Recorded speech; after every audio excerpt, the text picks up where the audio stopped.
Hey guys, welcome back to the channel.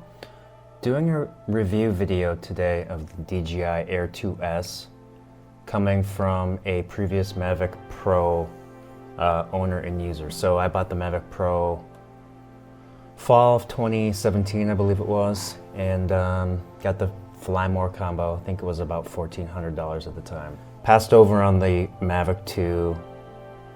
Yeah, it bumped up to the 1-inch sensor, but 4K 30 was the limit. I was like, it wasn't compelling enough for me to upgrade. So I was like, oh, I'll wait for the Mavic 3. So the Mavic 3 finally dropped, as most people probably know.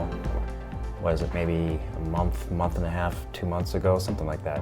Looked great, had the micro four thirds sensor, blah, blah, blah. I'm sure it's the best prosumer drone that exists, but for the Fly More package for $3,000, it was kind of, I couldn't justify it. So I sold my Mavic Pro on eBay. Again, it was Fly More combo, and I had a really nice Nanook hard case, so I got about 500 bucks for it. So I decided just to go with the Air 2S. The 1-inch sensor was, obviously the big motivator there.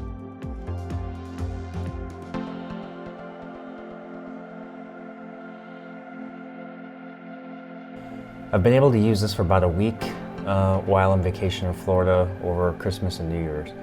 And just wanted to give kind of an initial sort of real quick review after just 1 week's view.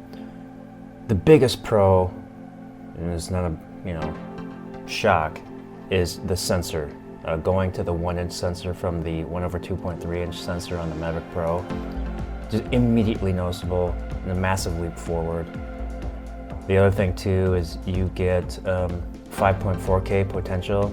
I don't really have a monitor to really see it, but it does appear even crisper in 4K, which is weird, but you also get 4K 60, which of course, you're limited to 4K 30 on the Mavic Pro. And like I said, the 5.4K 30. So the sensor technology, huge leap forward.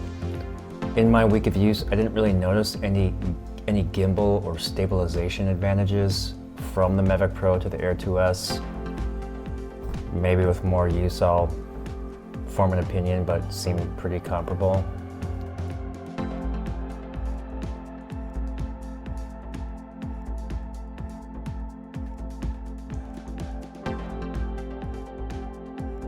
The next big pro for me with the Air 2S from the Mavic Pro was the reduced size of the Air 2S.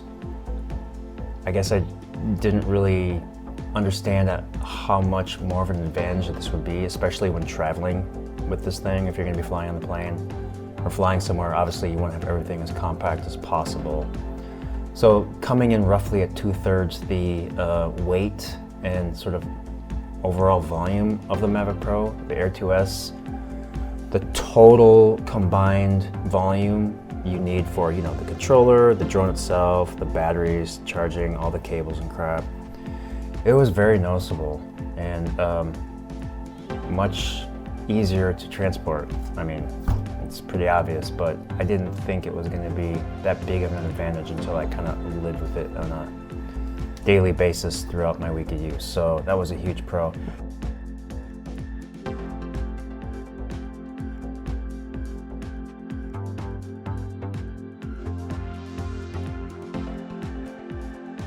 Another big pro is the proliferation and use of USB-C. So, in the Mavic Pro, again, this was probably designed, I'm guessing, in the 2015 timeframe.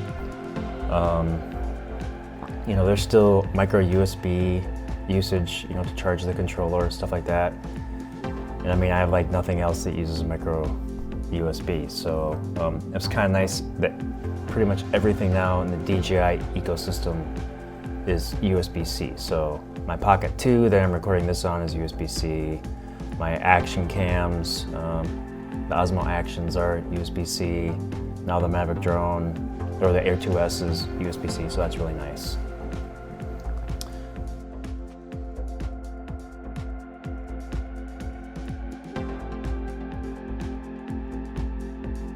Kind of on the controller side, the Mavic Pro's little winglets that hold the phone were just too small, especially once I got a much larger phone.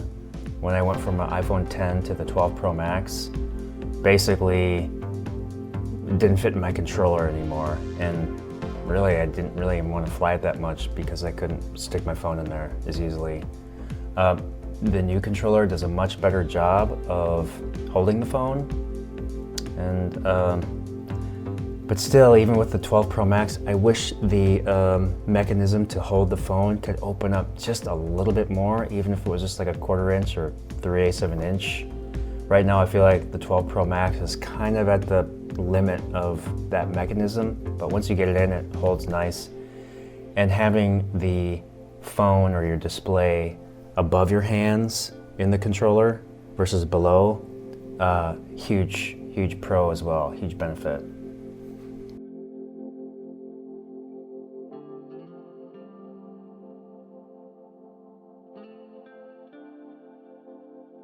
The signal strength seemed better than the Mavic Pro.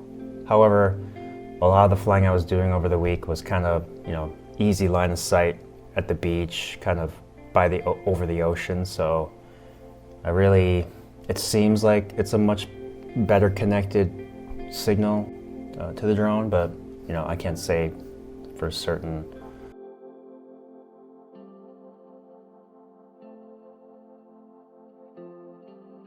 ND filter design is much better, and it seems like there's a lot more forethought in it with the design of the Air 2S versus the Mavic Pro.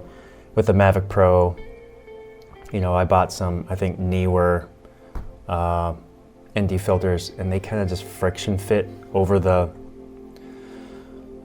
sensor on the Mavic Pro, which was never really that confidence inspiring. With the Air 2S, there's sort of a mechanical engagement of a peg and slot feature, as well as some magnets, so they stay very well. My only gripe with the ND filter set that came with the Fly More combo for the Air 2S was it stopped at ND 32. That was the most extreme filter, and flying in the very bright Florida sun, there were times where I just couldn't get the shutter speed down, and so the footage looks a little funny at times, but I do believe they make higher strength ND filters, so I might have to pick up some of those. But I think the lighting conditions in Florida this last week were probably about as extreme as it gets.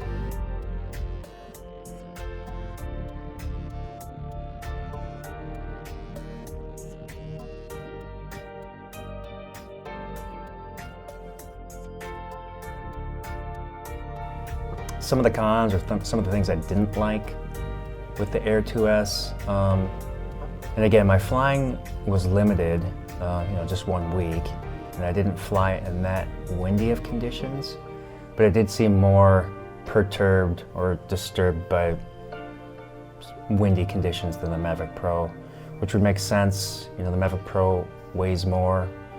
In terms of flying dynamics, it seemed like the Air 2S had to pitch and roll more extremely than I remember the Mavic Pro flying. I feel like the Mavic Pro flew a little bit flatter than the Air 2S does.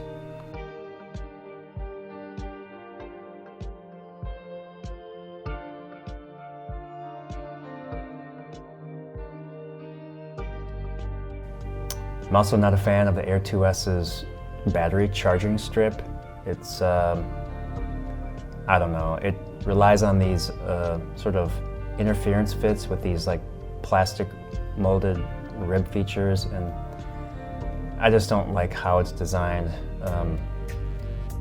You're never quite sure if you've pushed it flush and all the way in. Maybe it's just the strip I got in my batteries, but it works fine kind of once you understand its limitations, and it works fine and charges the batteries, but it's just kind of weird. I prefer the design of the Mavic Pro Fly More combo.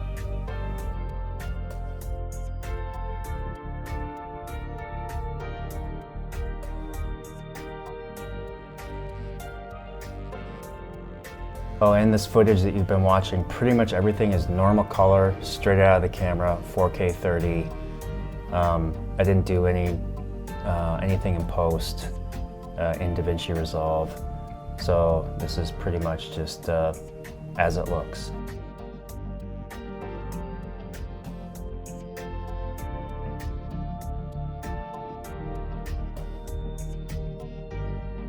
If you have a Mavic Pro, get this drone.